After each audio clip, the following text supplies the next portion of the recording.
thank you for having me. I really appreciate it. I'm happy to be here, excited to talk with you all. And thank you for that introduction. So as you heard, I'm currently teaching in a business school. My background is in philosophy, kind of migrated away from philosophy a little bit, teaching business ethics currently. In the past, I was much more focused on ethical theory as well as applied ethics, especially ethics of war and medical ethics and animal ethics. And so what I'm going to be presenting tonight is a critique or a criticism that I started thinking about a few years ago and never really did anything with it in terms of publishing it. And this gave me an opportunity to dust that idea off, revisit it, and I may try to write this up into a paper at some point. So if it's okay, I will share my screen so that I can share slides.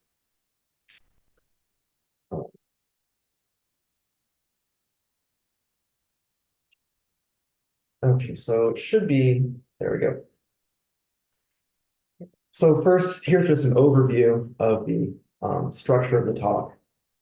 First, I'm going to say just a little bit about why you all should care, why people in general should care about this argument from Peter Singer, this argument that in some sense, non-human animals are equal to humans.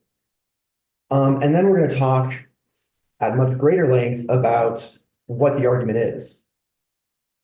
And that's going to include explaining what his thesis is, because the thesis of this argument is often misunderstood. So I'll try to just explain in some detail what he's trying to argue for, what claim he's trying to establish, and distinguish it from other claims that it might be misunderstood for.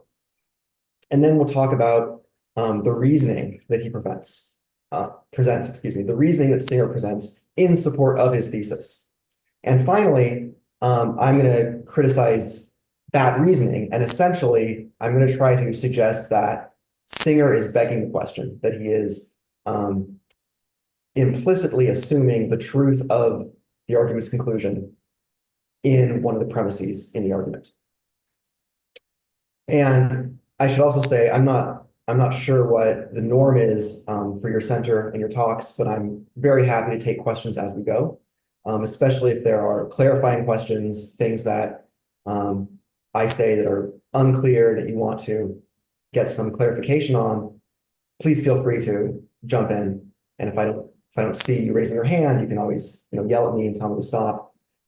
Although we will have time, I assume, at the end for your withering criticisms and decisive objections to my argument, but certainly smaller points, clarifying questions, please jump in as we go. Okay, so first, why care about this argument from Singer? This argument, again, that in some sense, animals are equal to humans, and we all, of course, we will talk about what that means. In what sense are animals allegedly equal to humans? But first, why care about this argument at all? So this is an argument that was made popular for some historical background, made popular by Peter Singer in his 1975 book, Animal Liberation. That was not the first time that Peter Singer presented this argument. He presented it in a pair of articles in 1973 and 1974, one of which was called All Animals Are Equal. The other article was a book review he wrote in the New York Times review of books, a book review of a pair of books on similar topics. So these ideas were presented by Peter Singer in a pair of articles in 1973 and 1974, but then really popularized, brought to the public's attention in this 1975 book, Animal Liberation. And this book has been successful enough that it's had a number of reprintings. It's had a number of reprintings and second edition, third edition, fourth edition, a 40th anniversary edition, and then just this year, a quote unquote renewed edition, which includes a lot of additional text or a lot of new text. And so it's an interesting argument insofar as it's attracted the attention of the public at large and influenced the animal rights movement. And it's also attracted the attention of academics.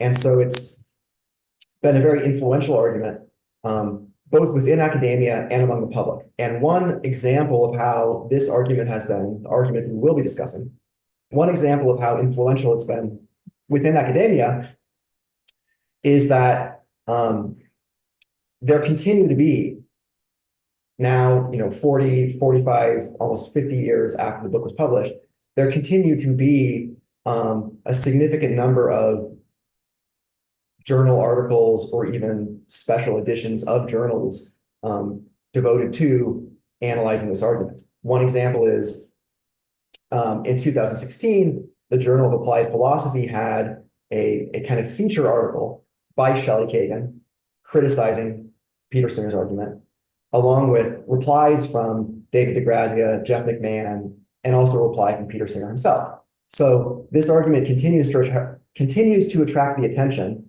of the best, the most influential, moral philosophers alive today, continue to pay attention to and debate this argument. In addition, it's been an extremely influential argument beyond academia. And so I mentioned that it's influenced the animal rights movement. It's led a number of people who have read Peter Singer's work to become vegetarian, become vegan, become involved in the animal rights movement. One example is the famous primatologist, Jane Goodall. So here's a quote from Jane Goodall, a quote which appears on some of the editions of Peter Singer's book. It's a quote that appears on the back cover of some of the editions of Animal Liberation. So Jane Goodall says, in part, I became a vegetarian when I read Animal Liberation back in the 1970s. Then and there, I stopped eating meat. So again, it's just one example of the influence beyond academia, in this case, influence on another kind of public figure, a famous primatologist, but more generally, there's a whole generation, or maybe now two generations of readers outside of academia who have been influenced to become vegetarians, vegans, or in some way support the animal rights movement. So given all of the influence and also all of the controversy that the argument has generated both within academia and outside of academia, it's worth considering exactly what the argument is and whether it works, whether it's a good argument. And so I'm going to be proposing one particular objection to Peter Singer's argument. As I mentioned, I'm going to be arguing that Peter Singer begs the question, that he implicitly assumes the truth of his conclusion in the premises of the argument itself. So again, please feel free to jump in if anyone has questions or even comments. Otherwise, I'll be proceeding now to try to explain what is Singer's argument, starting with just explaining his thesis, the conclusion he's trying to establish before getting to the reasoning. So in chapter 1 of his book, the book Animal Liberation, chapter 1 presents this argument. Chapter 1 presents the argument that, in some sense that we'll discuss, all animals are equal. Later chapters in the book then talk about various ways that we mistreat animals, meaning various ways that we fail to recognize that non-human animals are equal to humans in a certain sense. So later chapters talk about meat eating and animal experimentation and the use of animals to make clothing, or the use of animals for sport hunting for entertainment. So later chapters kind of apply this idea that all animals are equal to criticize various practices that humans engage in. But the first chapter of Peter Singer's book, the book Animal Liberation, the first chapter is where this argument appears, the argument that all animals are equal. Before that idea is then used in later chapters to criticize various human practices. So at the beginning of the first chapter, there is this heading at the very beginning of the chapter. It says, all animals are equal, or why the ethical principle on which human equality rests requires us to extend equal consideration to animals too. So we'll be coming back to the thing about human equality in a few minutes when we talk about the reasoning that Singer presents in support of his conclusion. At that time, I will return to human equality and how that's relevant. First, I want to focus just on the claim that Singer is trying to establish, his thesis or the conclusion of his argument, and I've underlined it in red there. The claim that Singer is trying to establish as true, the claim he's trying to prove, is that non-human animals deserve what he calls equal consideration. And so I'm going to talk a little bit about what that means. And for the sake of brevity, I'll just say animals when I intend to refer to non-human animals. So Singer's claim, his thesis, is that human and non-human animals deserve equal consideration. In other words, humans and animals have equal moral status. Singer does not use the term equal moral status in the book Animal Liberation. He does use that term in later work, and it is another way of saying the same thing, saying that humans and animals deserve equal consideration. Another way of saying that is humans and animals have equal moral status. So we should talk briefly about what that means. So here is a good explanation from the Stanford Encyclopedia of Philosophy. Just a very, very brief statement. An entity has moral status if and only if it or its interests morally matter to some degree for the entity's own sake. So a few brief comments on that. What happens to me matters morally, and it matters for my sake. By contrast, what happens to my car might matter, but not for the car's sake. What happens to my car might matter insofar as it impacts me, affects me, or impacts or affects other individuals. But what happens to my car doesn't matter for the car's sake. And that's the significance or the relevance of the phrase at the end of this quote, the phrase that says, for the entity's own sake. It's distinguishing between things like cars, computers, televisions, inanimate objects. It might matter what happens to them, but not for the sake of those objects. It's not for their benefit that we care about what happens to inanimate objects. And on the views of some moral philosophers, like perhaps Immanuel Kant, non-human animals are similar. On Kant's view, at least as it's typically interpreted, it can matter what happens to non-human animals, but not because we actually care about their welfare for their own sake. It can only matter because what happens to non-human animals might affect humans. So humans are definitely within the category of entities that have moral status. It matters morally if you suffer, if you feel pain, if you are killed. One question that arises is, do non-human animals have moral status? Today, most philosophers, almost all philosophers would say yes. Another question which arises is, to what degree do they have moral status? In other words, how much do their interests matter? So here are some possibilities. I'll start with two possibilities that Peter Singer rejects, and then talk about one possibility that he accepts. Possibilities meaning possible answers to the question, how much moral status do non-human animals have compared to humans? The first possibility is that all entities with moral status fall along a gradient of moral status. So this is not Singer's view. This is going to kind of clarify what his view is. Something that's not his view is that all entities with moral status fall along a gradient. So here's kind of a very simple illustration of this idea. On the y-axis, we have moral status.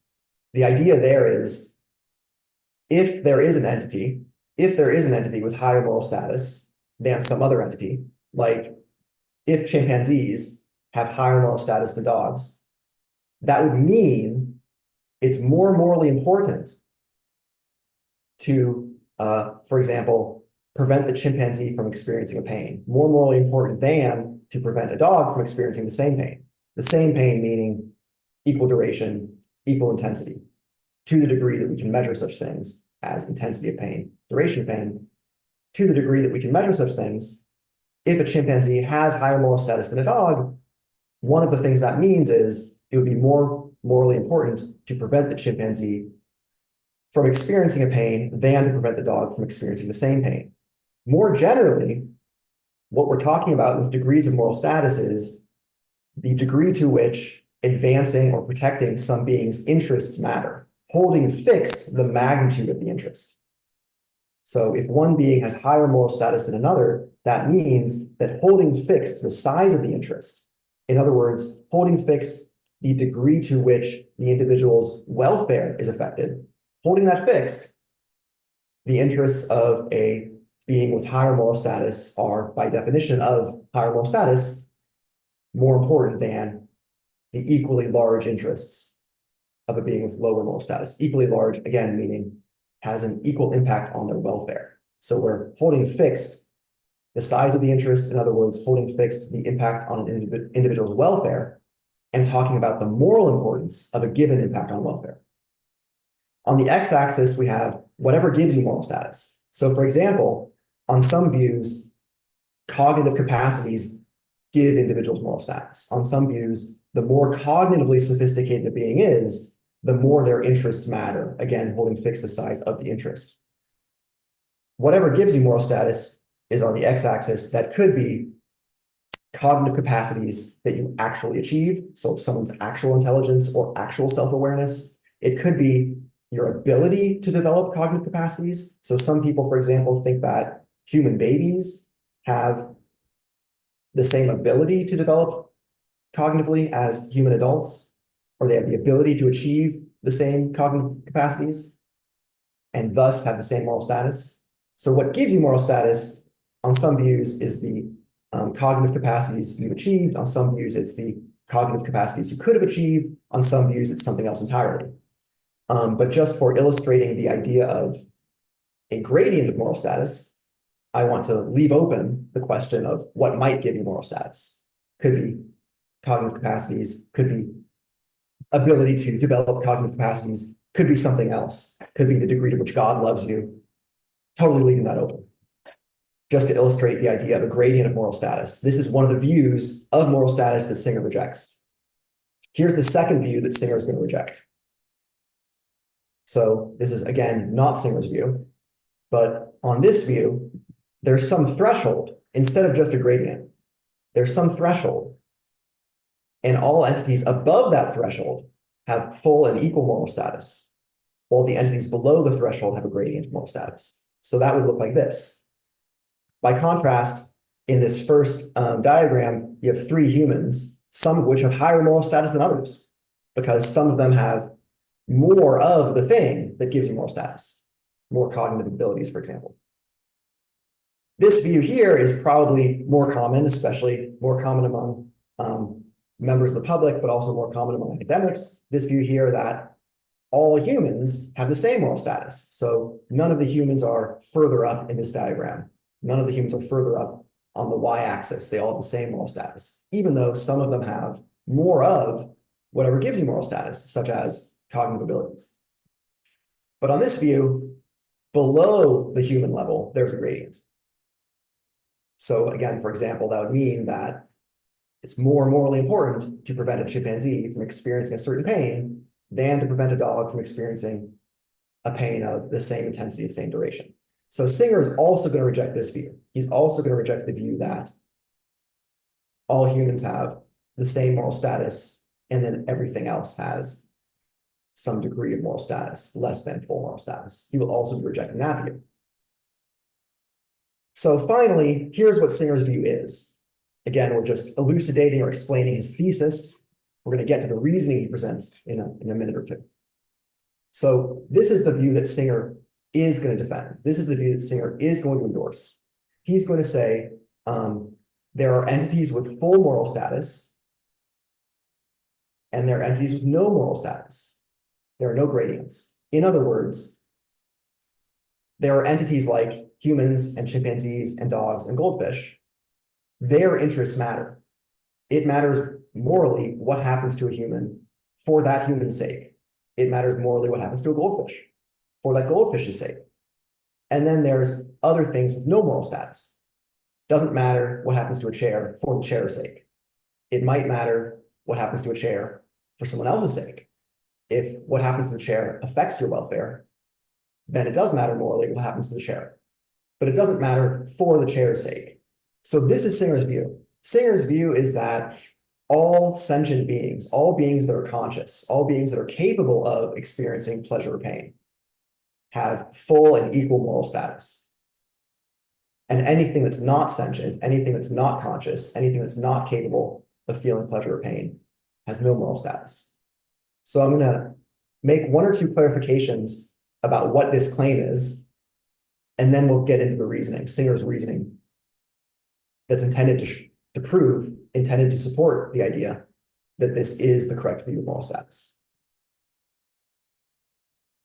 So again, here's just a statement of Singer's thesis that we've kind of just illustrated with those simplistic graphs or charts. So his thesis is that humans and animals are due equal consideration, meaning they have equal moral status. We should give equal consideration to their interests, holding fixed the size of the interest. In other words, holding fixed, the amount of impact on an individual's welfare. So as I've just been saying, this means the interests of animals, like non-human animals. It means they're morally as important as the interests of humans, as long as we're comparing equally strong interests. And so here's where a few clarifications are in order. First, when we're talking about interests, we're talking about welfare or well-being. So you have an interest in something if it would benefit you. In other words, if it would advance your well-being or welfare. And the strength of your interest, as Peter Singer at least uses the term or uses the concept, the strength of your interest depends on how much the thing would benefit you, right? Benefits come in sizes, even if we can't measure precisely, even if we can't do interpersonal comparisons with a precise measurement. There's at least some rough idea. We have some rough sense that some benefits are larger than others, some harms are larger than others. And so when Singer claims that the interests of animals are as morally important as the interests of humans, he means if we're considering equally strong interests, if we're holding fixed the size of the interest, in other words, the degree to which something affects someone's welfare. So if you can prevent a great harm to a human, that's more important than preventing a slight harm to a goldfish.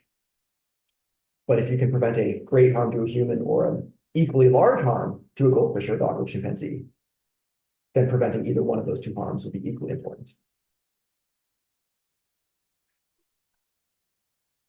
So we've already covered that idea of pain experienced by a non-human animal, equally important as a pain experienced by a human, if it's equal intensity and duration of pain.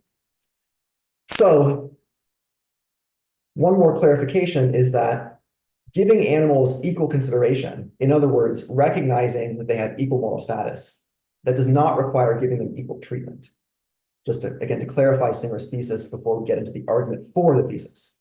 The distinction here is between equal consideration and equal treatment.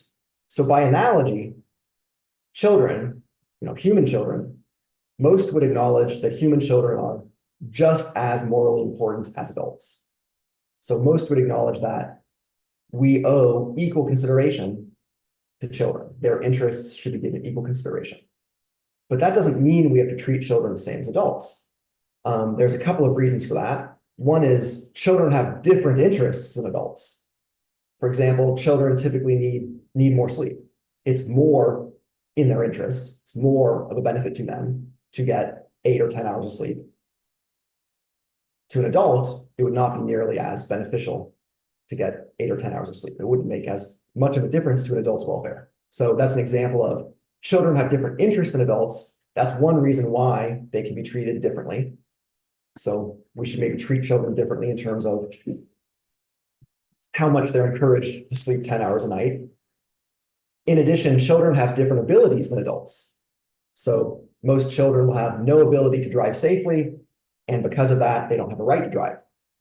By the same token, Peter Singer is careful to clarify that he's not arguing we need to treat animals the same as we treat humans, right? And non-human animals very often have different interests. Different things are good for non-human animals as compared to humans, and non-human animals also have different abilities. So Singer's not advocating, for example, that non-humans should be given the right to vote. They don't have the ability to vote. So he's not arguing that animals should be treated the same as humans, just that they should be given equal consideration. Similarly, he's not actually arguing that he's not arguing that a human life is as important as a non-human life. because he leaves open the possibility that death is a greater harm to a human than to a rat or a dog or a chimpanzee, right? It's plausible that the amount of harm done is greater. When a human dies, they not only lose the ability to experience sensory pleasure, right? So death deprives humans of any future sensory pleasure. Death also deprives humans of the ability to complete their projects, to finish the important projects they have in their life, to follow through on their plans. Non-human animals don't have the ability to form plans, to form projects. Death does not deprive them of the ability to pursue their projects, to complete their plans. That's one example of how there may be a harm involved when a human dies that is not involved, a harm that does not occur when a goldfish or a dog or a chimpanzee dies. So Singer is not arguing that a human life is as important as a dog's life, because again, he leaves open the possibility that death is a greater harm to a human. The claim is just that if we are dealing with harms of equal magnitude, if we're dealing with welfare impacts of equal magnitude, that species membership does not matter. So conditional on the assumption that a welfare impact on a human is equal in magnitude to the welfare impact on a non-human, conditional on that assumption, we have just as much reason morally to benefit a human as to benefit a non-human.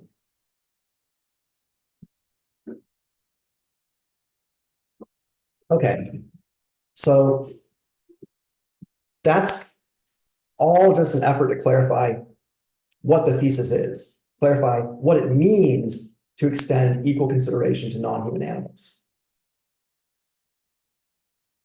I'm now going to transition and talk about the reasoning that Singer gives, the reasoning he gives in support of the claim that non-human animals are owed equal consideration. And then I'll explain what I think is wrong with Singer's reasoning. And again, at any point, please feel free to jump in with questions or comments or anything like that. So now I've gone back to this chapter heading in Peter Singer's book, Animal Liberation, and I've underlined in red a different part of the chapter heading. So instead of focusing on the claim equal consideration is due to animals and explaining what that claim means, we're now shifting focus to the reasoning that Singer presents, the reasoning that's supposed to get us to believe that animals are due equal consideration. And the reasoning involves human equality. Singer's going to start with the idea that humans are equal. And he's going to ask, why are humans equal? And he's going to offer an explanation of human moral equality. And then he's going to suggest that that explanation, the explanation for human moral equality, that explanation, Singer suggests, commits us to recognizing the equality of humans and non-humans. So here's what that means. Here are some of the most relevant quotes from this part of Animal Liberation. So Singer says, we need to see first exactly why racism and sexism are wrong. So racism and sexism are, challenges to human equality. Singer assumes that racism is a belief according to which the interests of some races are less important. Or sexism, Singer assumes, is a belief according to which the interests of women are less important than the interests of men. So Singer starts with challenges to human equality, racism and sexism. And he's going to say that we should explain why racism is wrong and explain why sexism is wrong in a certain way. He's going to offer a particular explanation for why racism is wrong and why sexism is wrong. And then he's going to suggest that explanation, the explanation for why racism and sexism are wrong, that explanation, Singer suggests, also entails that speciesism is wrong. In other words, entails that it's wrong to discount the importance of non-human interests. So that's why Singer says we need to start by looking at why racism and sexism are wrong. He's going to suggest, or he does suggest, that this is the reason. He suggests that the reason why racism is wrong is that it disregards this principle. And the reason why sexism is wrong is that it disregards this principle. So the principle says the interests of every being affected by an action are to be taken into account and given the same weight as the like interests of any other being. In a way that we'll see in a few minutes, Singer is going to argue that the best explanation for why racism is wrong is that racism violates this principle, and that the best explanation for why sexism is wrong is that it violates this principle. And then, of course, Singer is going to argue that this principle, the one that explains what's wrong with racism and explains what's wrong with sexism, this principle entails that speciesism is also wrong. In other words, it's wrong to discount the interests of non-human animals. In other words, animals are due equal consideration or have equal moral status. That's why Singer says this. He says, it is on this basis referring to the principle here, the principle that says the interests of every being affected by an action are to be taken into account and given the same weight as the like interests of any other being. It's on that basis, Singer says, that the case against racism and the case against sexism must both ultimately rest. In other words, that principle explains what's wrong morally with racism and sexism. And it is in accordance with this principle that the attitude we may call speciesism must also be condemned. In other words, we can reconstruct Singer's argument like this.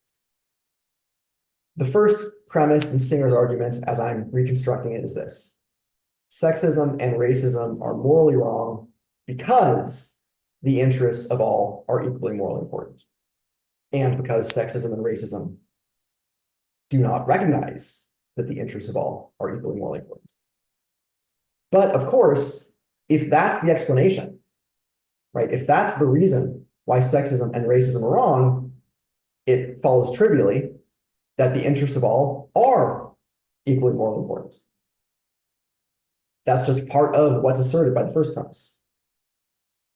But that entails that the interests of non-human animals are equally as morally important as the interests of humans.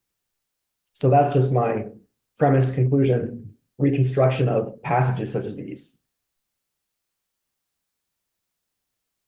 So the next part of the discussion is the discussion is going to focus on premise one, right? That's where all the action is.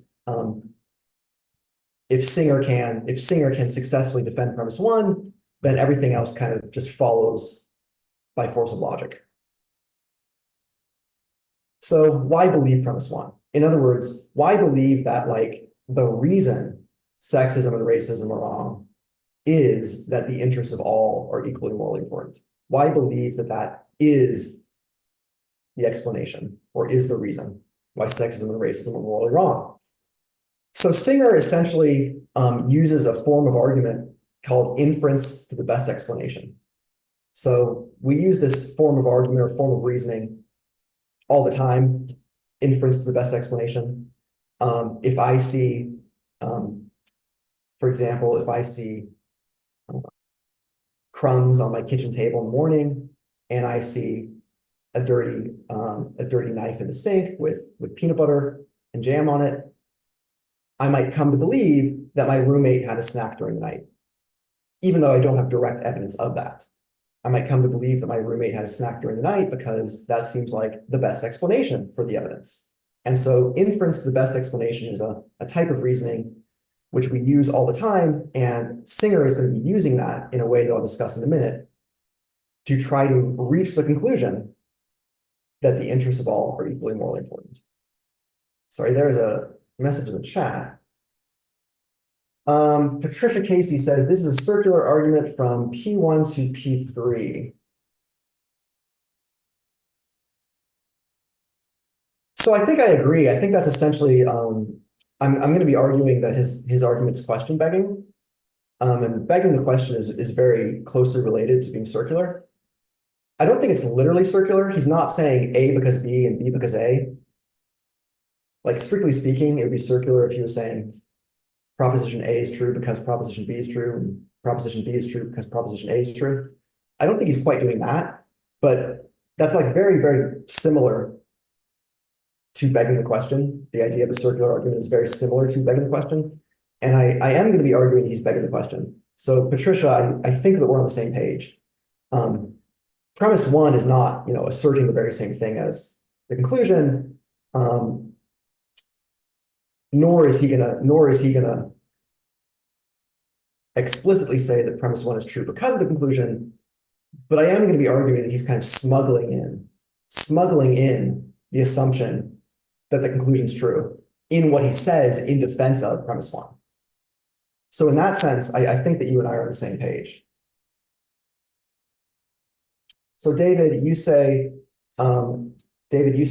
it's the type of argument that C.S. Peirce calls abduction, right? So inference to the best explanation can also be called abduction.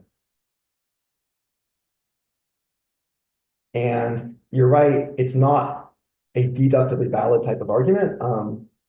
If you say that the best explanation for A is B, there are other possibilities. So if I say that the best explanation for the crumbs on the table and the dirty knife in the sink, if I say the best explanation for that is that my roommate had a snack during the night, that conclusion does not follow with the force of logic. It's not logically required that my roommate had a snack during the night. There are other ways that this crumbs might have gotten on the table and dirty knife might have gotten in the sink. So that's true. I'm going to be arguing that there's another issue with Singer's argument. I'm not merely going to be saying that there's a possibility of other hypotheses. I'm going to be saying that he begs the question in a specific way that I'll try to explain. And so, Patricia, I see that you say perhaps I'm using the term circular as a non-philosopher. Yeah, so I suspect that you and I are on the same page. I'll go a little bit further and tell you exactly what I mean when I say that Peter Singer's begging the question, and then Patricia, David, at that point, you, as well as everyone else, can tell me if you think I'm giving expression to your worry, Patricia, or David, you can tell me if you think that Singer's reasoning is actually more defensible than I'm suggesting. Okay, so again, I'm reconstructing the argument. I have, I believe, pretty strong textual evidence that this is what he's saying, right? He says we need to start with why racism and sexism are wrong. The explanation he gives is that the interests of every being are to be taken into account and given the same weight as the like interests of any other being. He says that it's on that basis that the case against racism and sexism must rely, and that this principle then entails that speciesism is also wrong. So I think I have strong textual evidence that he is saying this. He is saying sexism and racism are wrong because the interests of all are equally more important. And then he's pulling out that principle, the interests of all are equally more important, and saying that entails that the interests of non-human animals, their interests are equally more important as humans. So I believe this is what he's saying. Now, this raises the question, why believe P1? Because Singer does not merely assert P1. He does not just assert P1, he says something to try to establish P1. In other words, he spends some time arguing that the best explanation for why sexism and racism are wrong is that the interests of all are equally more important. So let's look at what he says, and then I'm going to explain why I think what he says smuggles in an assumption that the conclusion of the argument is true. So here's what Singer says in support of the premise I've labeled P1. What he does is he considers alternative explanations for why sexism and racism are wrong. And he rejects them, he criticizes them. So he considers other explanations other than the claim that the interests of all are equally more important.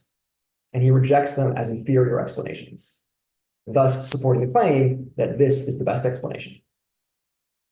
So the first thing Singer says, he discusses this very briefly because it's a pretty obvious point.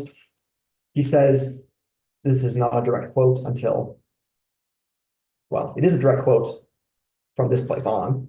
So he says, first paraphrasing and then quoting, he says, we can't explain why racism and sexism are wrong by appealing to descriptive or factual equality of individuals, right? We can't say that everyone's equally intelligent. We can't say everyone's equally hardworking. We can't say everyone is equally morally good. We can't say that that's the reason why racism and sexism are wrong, for the very simple and obvious reason that individuals come with different moral capacities, different intellectual abilities, different amounts of benevolent feeling and sensitivity to the needs of others, different abilities to communicate effectively, and different capacities to experience pleasure and pain.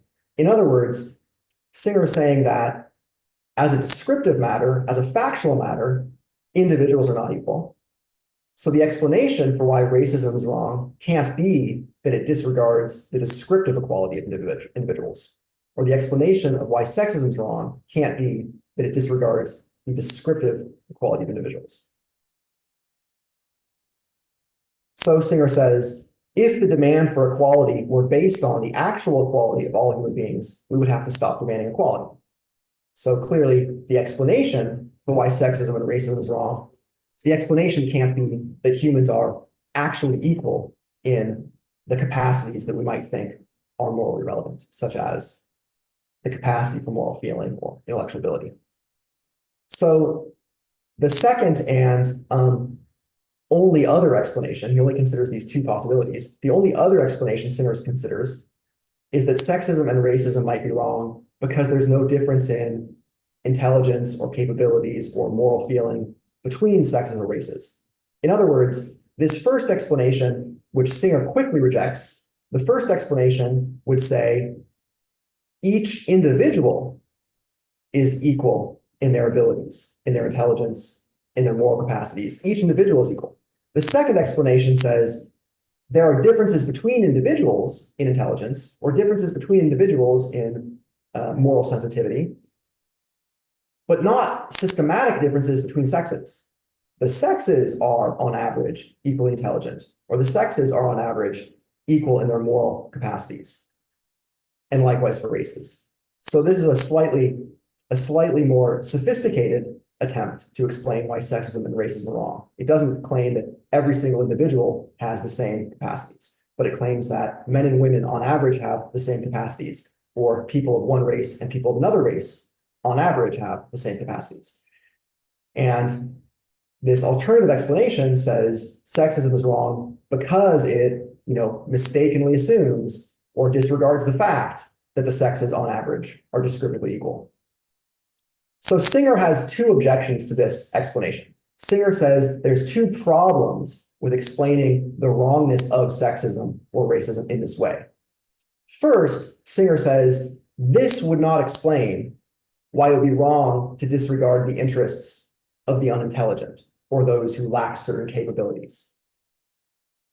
In other words, if we explain why sexism and racism are wrong by saying that men and women on average have the same abilities, and Black people and white people and people of every other race on average have the same abilities, if that's our explanation for the wrongness of sexism and racism, then that leaves us open to another type of hierarchical view, another type of view on which humans are not equal.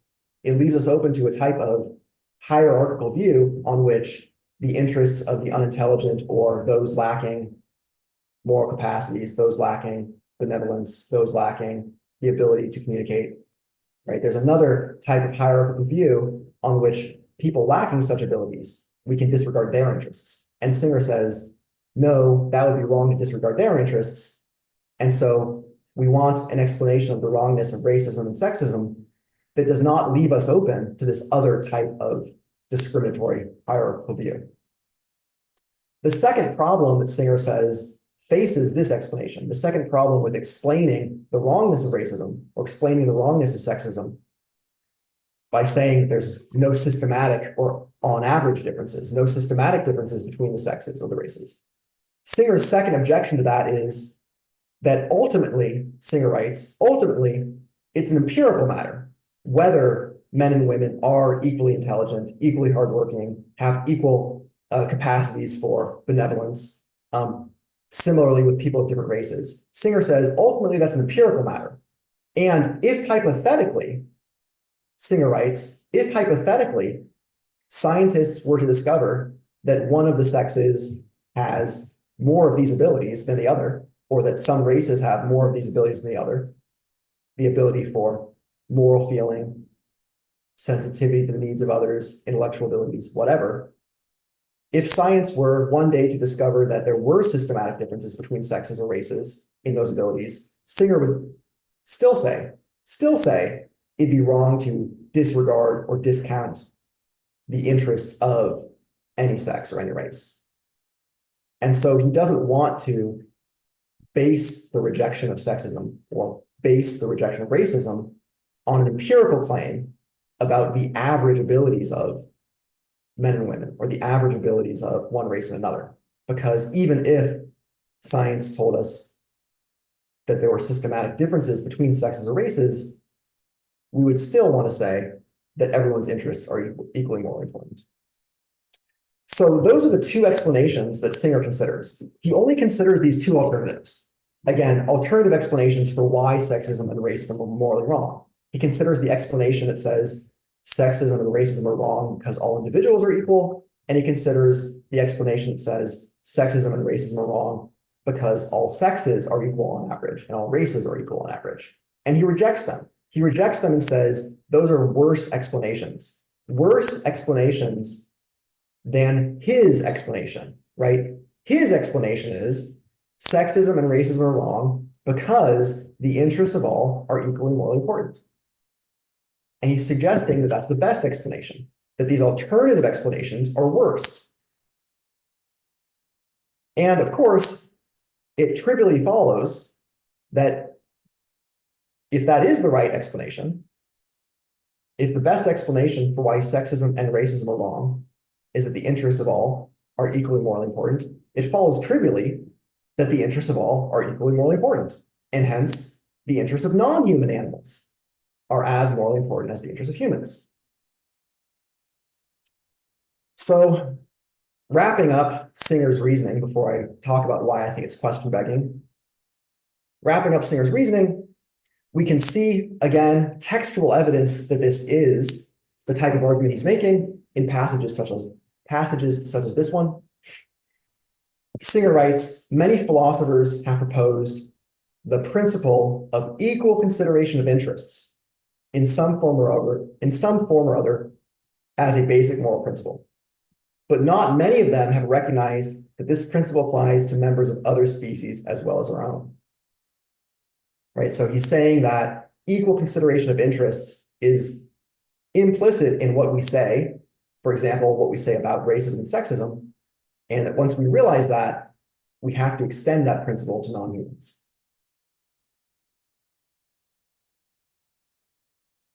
So one more passage from Singer showing textual evidence for my claim that this is the argument he's making, and then I'll talk about why I think it's question begging. So Singer says, no matter what the nature of the being, including species, no matter what the nature of the being, the principle of equality requires that its suffering be counted equally with the like suffering of any other being. Racists violate the principle of equality by giving greater weight to the interests of members of their own race. Sexists violate the principle of equality by favoring the interests of their own sex. Similarly, speciesists allow the interests of their own species to override the greater interests of members of other species. So again, it's passages like this that make me think he really is offering an explanation for what makes racism wrong, what makes sexism wrong, and then he's saying that explanation commits us to the view that speciesism is wrong. In other words, that humans and non-humans, if we hold fixed the size of the interest, their interests are equally more important. So that concludes my discussion of what Singer's argument is, both the thesis he's arguing for and what it means, as well as the reasoning he gives. And now I'm going to be explaining what I think is wrong with Singer's argument.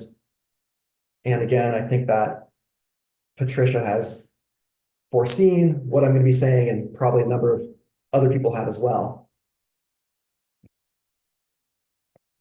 So here again is my premise, conclusion, summary of the argument, right? The argument starts by saying that sexism and racism are wrong because the interests of all are equally morally important, and then uses that principle to derive the conclusion that the interests of non-human animals are as morally important as the interests of humans. And again, kind of all of the action, all of the controversy is going to be on premise one. Once that premise is granted, everything else kind of follows logically. As I've explained, premise one itself relies on the idea that the best explanation for why sexism and racism are wrong is this, right? Premise one, the claim that sexism and racism are wrong because the interests of all are equally more important. That premise itself relies on the idea that the best explanation for why sexism and racism are wrong is that the interests of all are equally more important. But if that's the best explanation, for the wrongness of racism and sexism, then it must be a better explanation than this. The interests of all humans are equally more important. Now, this claim is intended to be agnostic about whether humans and non-humans have the same moral status. So when I write here, the interests of all humans are equally more important, that's not intended to deny that non-humans have interests of equal importance. In other words, this is not intended to assert that humans' interests are more important than animals' interests. This is intended to be agnostic about whether humans' interests are more important than non-humans' interests. But this is an alternative explanation for why racism and sexism are wrong. Racism disregards or violates this principle by treating the interests of some humans as more important than the interests of other humans. And sexism violates or disregards this principle by treating the interests of some humans as more important than the interests of other humans. So this principle, the interests of all humans are equally morally important, would explain whether or not it's the best explanation. It would explain, if it's true, it would entail that racism is wrong and sexism is wrong. So that's just to say, this is a competing explanation. It's a competing explanation with Singer's, because if it were true that the interests of all humans are equally more important, that would entail racism is wrong and sexism is wrong. So it's a competing explanation. Moreover, Singer himself won't deny it. Singer himself won't deny the claim that the interests of all humans are equally more important. He would accept that. It's entailed by his own view. So we have two possible explanations, two alternative explanations for why sexism and racism are wrong. One that I'll call equal consideration. That explanation says the interests of all are equally more important. That's one possible explanation for why racism and sexism are wrong, and I will call that equal consideration. There's a second explanation, which I'll call equal human consideration. That says the interests of all humans are equally morally important. And again, that second one is intended to be agnostic about whether or not humans' interests are more important than non-humans' interests. It's not intended to deny that non-humans' interests are equally more important. So Singer does not argue, he does not consider explicitly this alternative explanation. So he does not argue that equal consideration is a better explanation than equal human consideration. He never explicitly considers this as an alternative explanation. And as is probably clear, this doesn't just mean that Singer's argument has a premise which he has not explicitly defended. I'm going further than saying that. I'm not just saying he has a premise that he hasn't defended, right? I'm saying he's begging the question. In other words, he's assuming the truth of the conclusion in one of the premises. So here's an analogy to help make that clearer, make clear what I think is going on here. So suppose that we wish to explain why my favorite purple bowling ball falls to the ground when I release it, right? Very simple physical phenomenon. When I release my purple bowling ball, it falls to the ground. Suppose we wish to explain that. So here's two possible explanations someone might offer. Here's one explanation someone might offer. The Earth's gravity attracts objects, and it does so with a force equal to about 9.8 newtons times an object's mass when you measure the mass in kilograms. So that's one explanation for why my bowling ball is attracted, pretty strongly attracted, to the Earth. Here's another explanation. The Earth's gravity attracts purple objects with a force equal to about 9.8 newtons times an object's mass. So it's the same explanation, except the second one just makes a claim about whether purple objects are attracted to the Earth. So there's a way in which the first explanation is better than the second. The first explanation is better than the second insofar as it does not appeal to an irrelevant consideration. In other words, the second explanation, the one that says the Earth's gravity attracts purple objects with a force equal to about 9.8 newtons times an object's mass, that is not false. In fact, it's entailed by the first explanation. Right? The first bullet point on the screen logically entails the second. If the first bullet point is true, the second must be true. So the problem with the second explanation is not that it's false. The problem is explanations should point our attention to the considerations that actually explain the thing that we want explained. They shouldn't include considerations that are kind of irrelevant, that don't actually need to be mentioned, right? If it doesn't need to mention the object's color, if the explanation is just as explanatory without mentioning the object's color, then it shouldn't mention the object's color.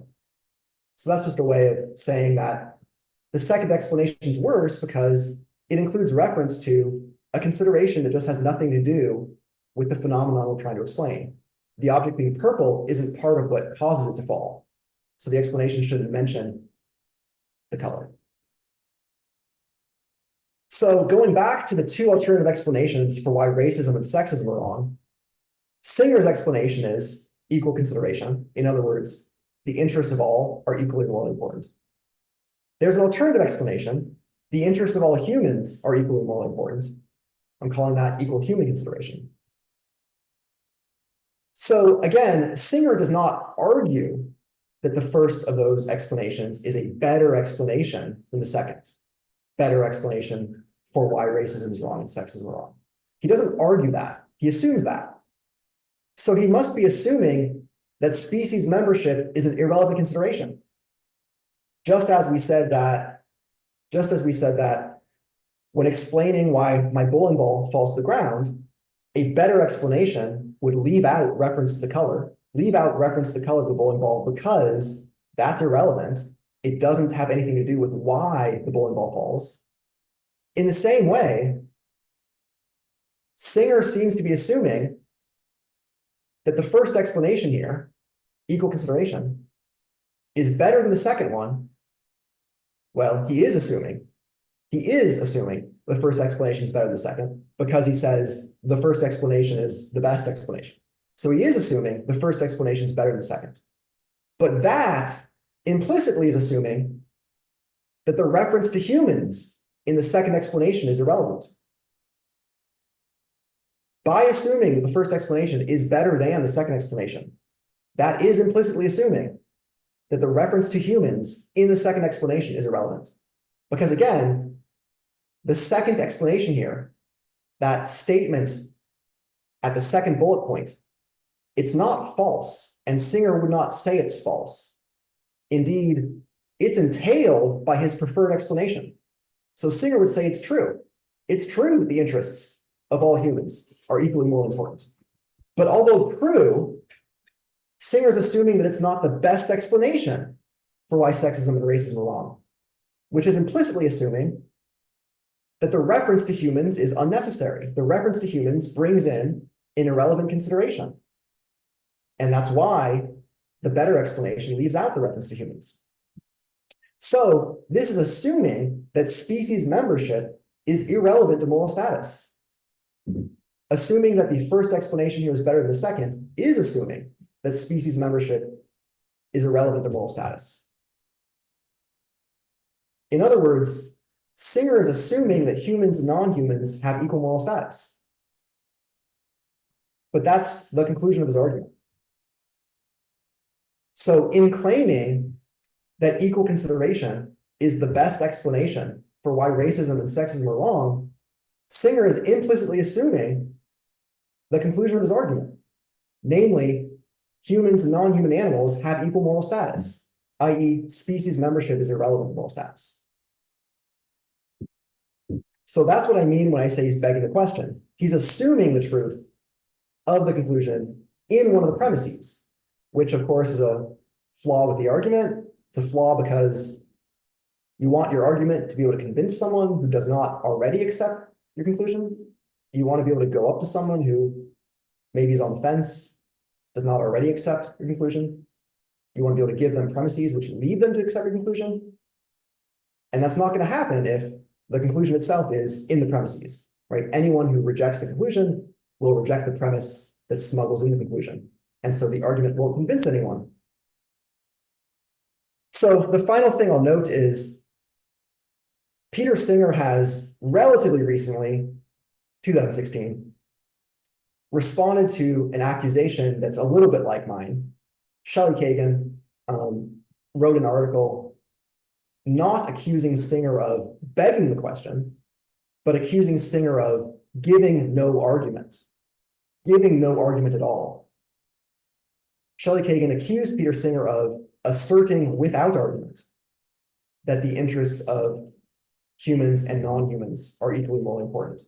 And in Singer's response, I think we can see again that he is begging the question. So here's what Shelley Kagan wrote in a 2016 article in the Journal of Applied Philosophy. In part, he wrote this: suppose that the speciesist holds that it is legitimate to count human pain more than animal pain, simply by virtue of the fact that the pain is had by a human. What exactly is the argument that establishes that this is mere prejudice rather than moral insight? As far as I can see, Singer offers no argument here at all. He simply denies what the speciesist insists upon, and that is not an argument. So again, the accusation here is that Singer asserts without argument that the interests of humans and the interests of non-humans are equally more important. So here is Singer's response in an article that he himself published in the Journal of Applied Philosophy in 2016. Singer says, the argument is that if we embrace speciesism, we leave ourselves vulnerable to racists and sexists.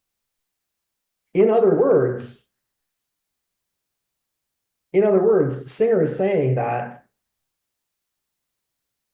if we hold that humans' interests matter more than non-humans' interests, then we won't have any theoretical grounds on which to reject the claim that the interests of some races matter more, or that the interests of some sexes matter more. However, this assumes that racism and sexism are wrong because all interests are equally morally important, and hence, if we embrace speciesism, i.e., if we hold that humans' interests are more important than those of non-humans, we won't have a basis on which to reject racism and sexism. So again, Singer is assuming that racism and sexism are wrong because all interests are equally more important. That's why he says, if we embrace speciesism, in other words, if we reject the claim that all interests are equally more important, we won't be able to reject racism and sexism. So the point I want to make here is, if racism and sexism were instead wrong because all human interests are equally morally important, then obviously we would have a basis on which to reject racism and sexism. right? So go back to the Singer quote. In 2016, he says, the argument is that if we embrace speciesism, we leave ourselves vulnerable to racists and sexists. In other words, if we reject the claim that all interests matter equally, then we won't have grounds on which to reject racism and sexism. But obviously there is a ground on which you could reject racism and sexism. You could say, I'm a speciesist and I reject racism and sexism because all human interests matter equally. So there is a ground on which you can embrace speciesism and not be vulnerable to racism or sexism. So finally, when Singer claims that we wouldn't have a basis to reject racism, or that we wouldn't have a basis to reject sexism if we embraced speciesism, he's assuming that in order to reject racism or sexism, we must hold that all human interests are equally more important. In other words, he's assuming that the best explanation for why racism and sexism are wrong is that all human interests are equally more important. Like, that's why he says, if we embrace speciesism, we can't reject sexism and racism. He says that because he's assuming that in order to reject racism and sexism, we must hold that all interests are equally more important, thus rejecting speciesism. So again, this is just another example of how Peter Singer, I think, does provide an argument contrary to what Shelley Kagan said, right? Kagan says Singer offers no argument at all. Kagan says Singer just asserts that all interests are equally important. I think Singer's right. He does offer an argument. But the argument assumes that the best explanation for rejecting racism and rejecting sexism is that they violate the principle that all interests are equally important. Although he assumes that, he never actually argues that that's a better explanation. He never actually argues that's a better explanation than the explanation that says all human interests are equally more important. And so again, he appears to be begging the question. So let me see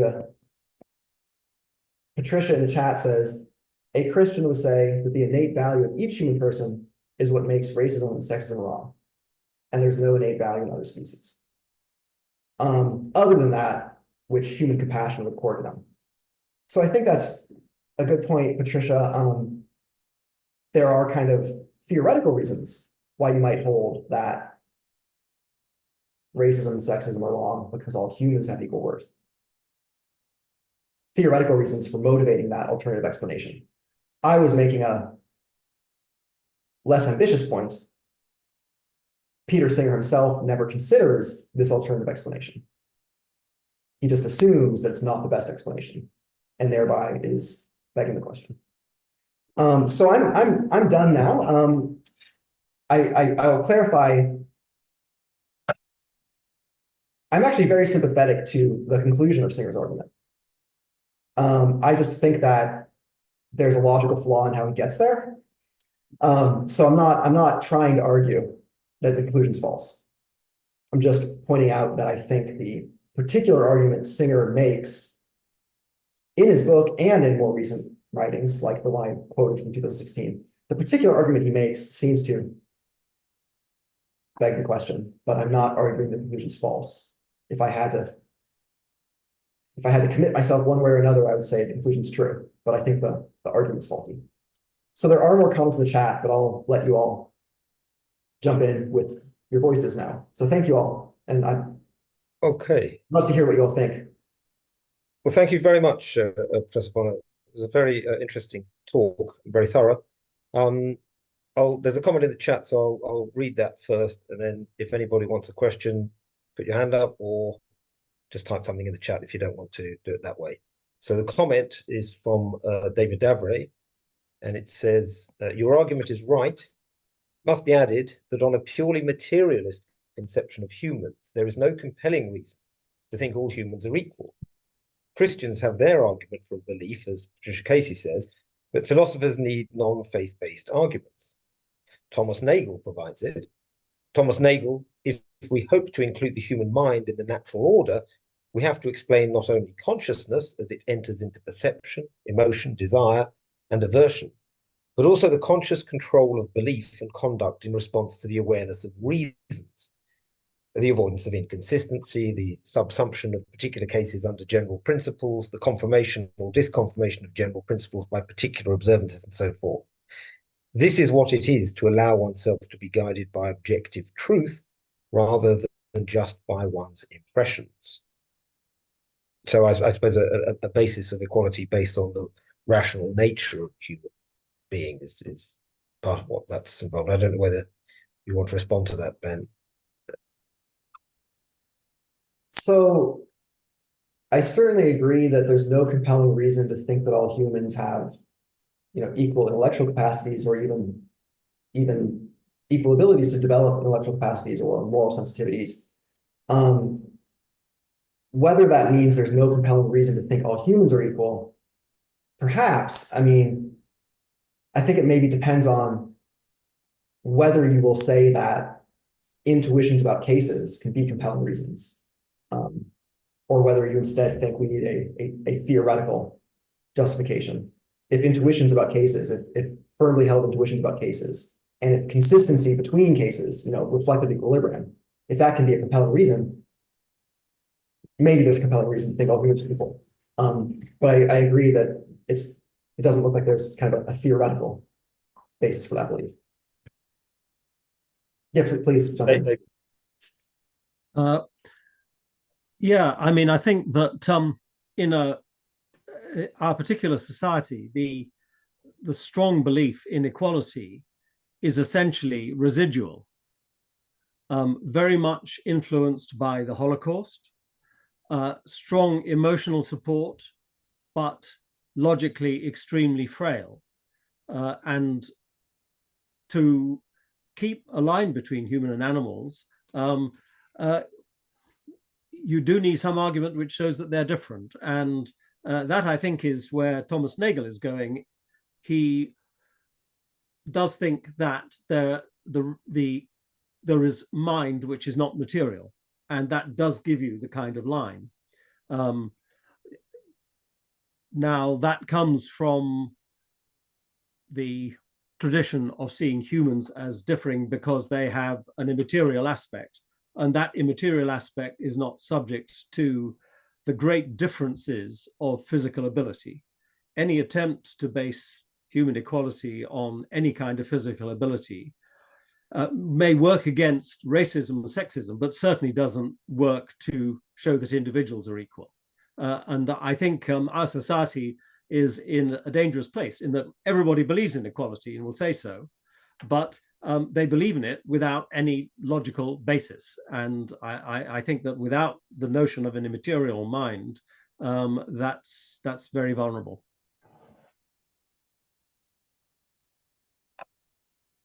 Okay.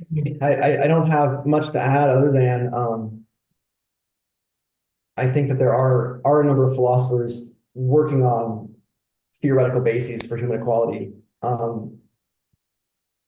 I think that Kantian philosophers try to provide such a basis, but I've not been convinced or even fully understood all of the attempts that I've looked at. So I'm sympathetic to what you're saying.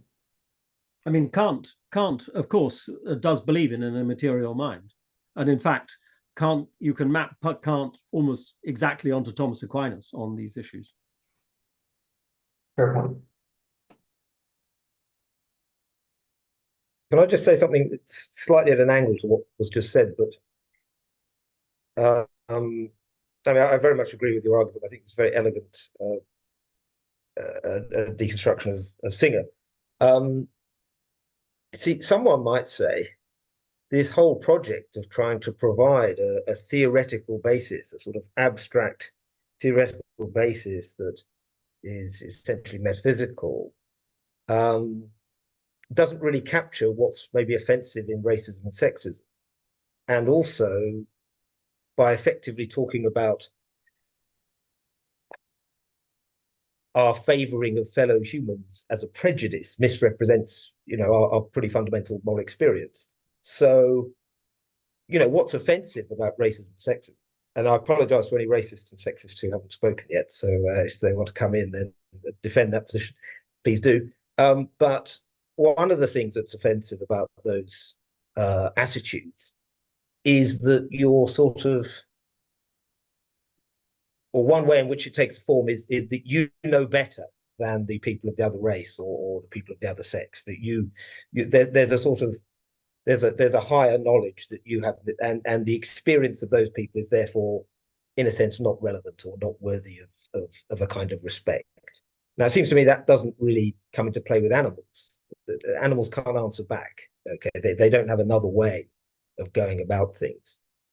But to then try and say that our favoring of humans is similar to racism and sexism seems to me of a completely different order. It doesn't really sort of capture what, we can understand what's wrong with racism and sexism in those terms. I don't even know what it would mean to capture the idea of being a prejudiced in favor of humans in those terms, because they simply can't apply when we think about animals. I mean, it seems to me that a theoretical attempt to, as it were, justify what you might call a human prejudice, itself may be a wrong way of thinking about morality more generally. It seems that we can capture what's wrong with racism and sexism without having to do that. So this whole project of trying to give an abstract theoretical justification for it is maybe part of the problem. I'm sorry, that's a slightly wider question, but. So let me just ask a clarifying question, if I can, of you, Anthony. So you're suggesting that that what is morally objectionable about racism is not that racists or racism views the interests of other races other than one's own. So the objection to racism is not that racists view the interests of other races as less important than the equally large interests of their own race. And likewise with sexism, you're suggesting that the problem with racism and sexism is not about how much moral weight people ascribe to equally large interests. I think it perhaps relates to that, but I think one way of capturing what's offensive about it is at least in certain attitudes, a sort of, we know better. We're treating these people like they're children. Okay, so and that's maybe a better way of capturing what's wrong with it. Now, you can't then sort of easily then say, oh, and this preference for humans is just like that. Okay, it looks like that's something completely different. That's something that shouldn't be characterized in that way. And it seems to me Singer's doing that because he's got a sort of theoretical bias, as it were, which perhaps arguably isn't the best way of doing ethics. And actually, when you said something about intuitions and things like that, maybe it's not as easy to just read off certain moral positions from a sort of abstract theoretical basis. That's what I'm trying to get at. It's messy, I think, but I think that might be worth saying. I mean, it's sort of doing ethics as though you're an alien from another planet and you're viewing all the species in different ways.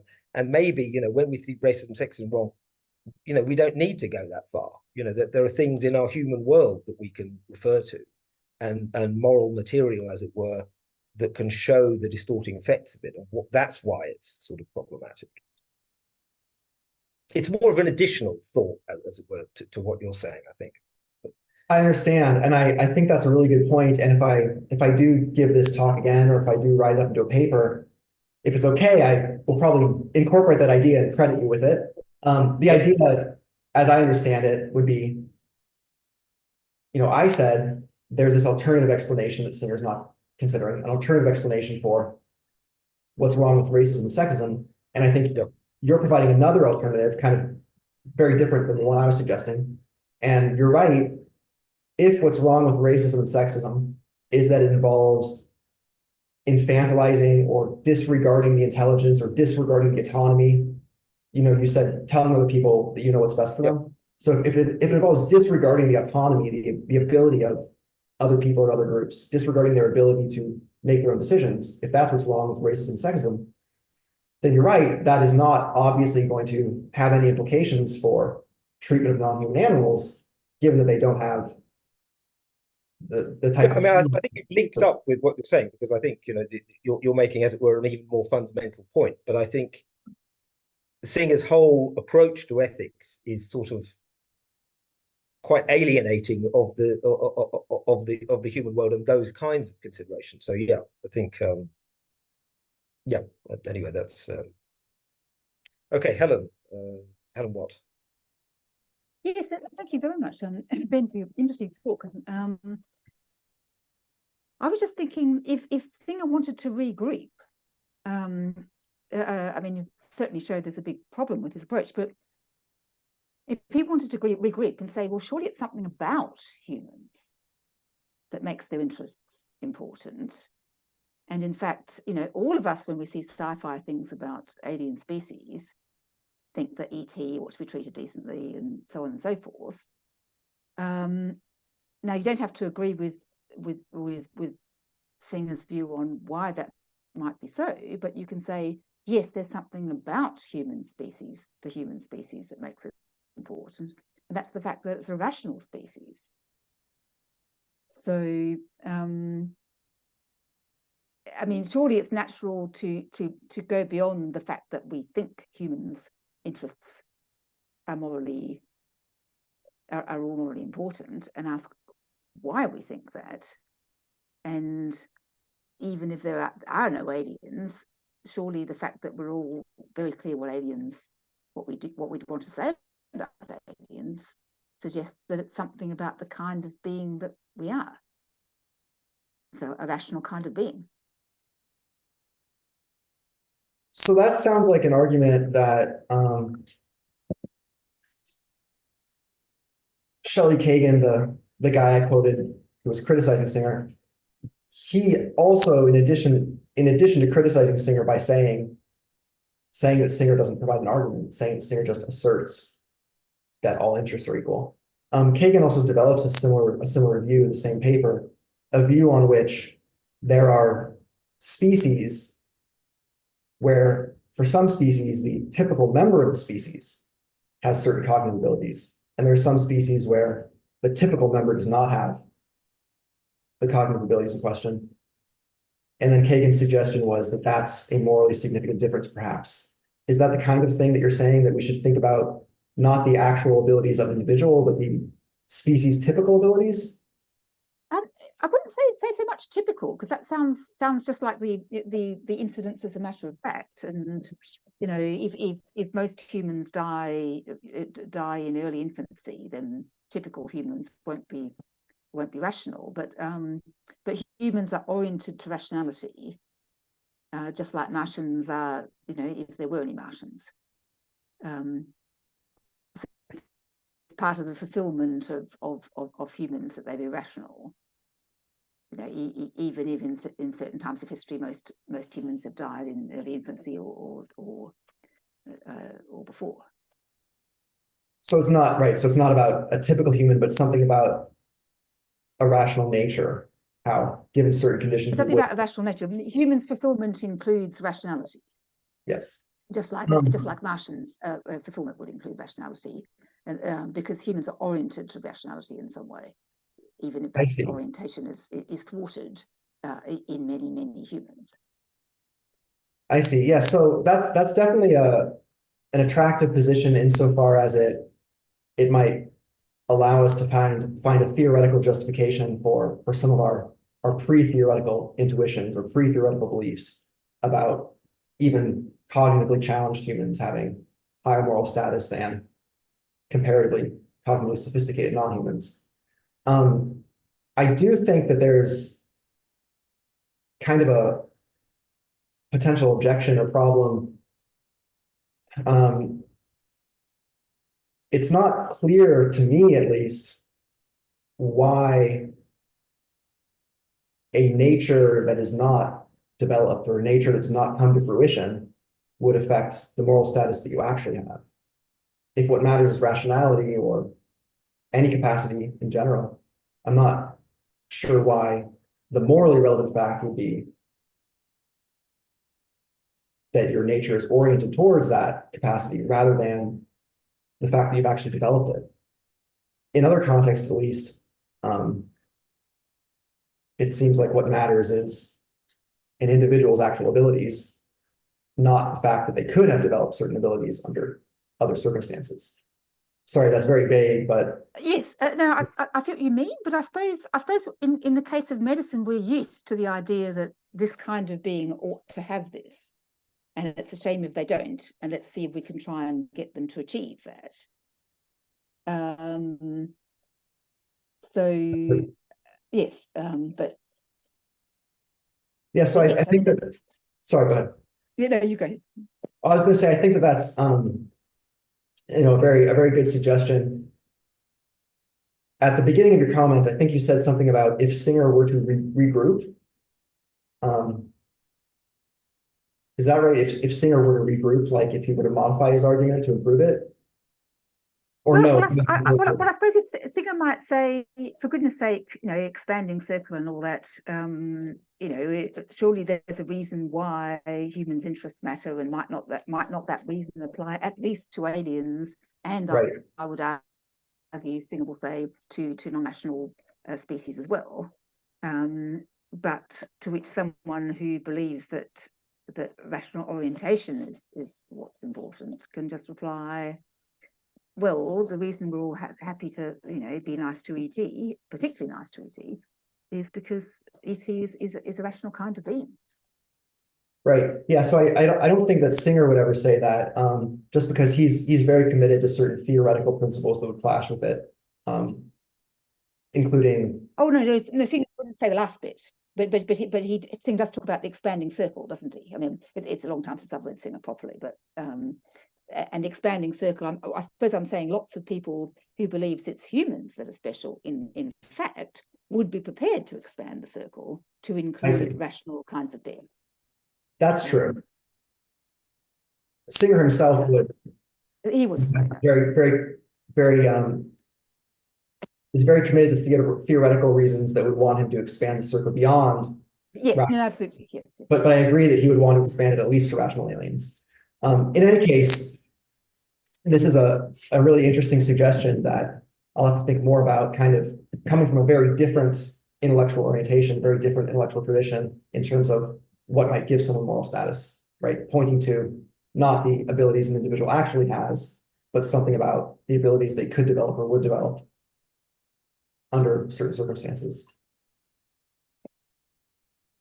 People sometimes refer to radical capacities to try and capture that. So you know, you get that in sort of some debates. Okay, are there any other questions? Either in the chat or elsewhere? Okay, well, it just remains to say thank you very much indeed, Ben, and please do stay in touch. I think you have our email, so if you want to, you know, share ideas or something like that, that'd be great. Just anybody listening, you can follow us on social media. We're making our forays at BIOS Centre. That's BIOS Centre, sorry, BIOS Centre UK, and that's on Twitter, or now it's called X, and on Facebook as well, BIOS Centre. Well, thank you so much for having me. This was very fun, stimulating, and I really appreciate all of your good feedback, which has given me a lot to think about. Oh, thank you so much for. Well, thank you. That's very nice to hear, and that's why we exist, really. So, you know, do tell anyone about us. Absolutely. And, you know, yeah. Absolutely, it was a pleasure. Well, thank you all. Well, thank you. Bye-bye. Take care. Thank you. Take care, everyone. Take care. Bye.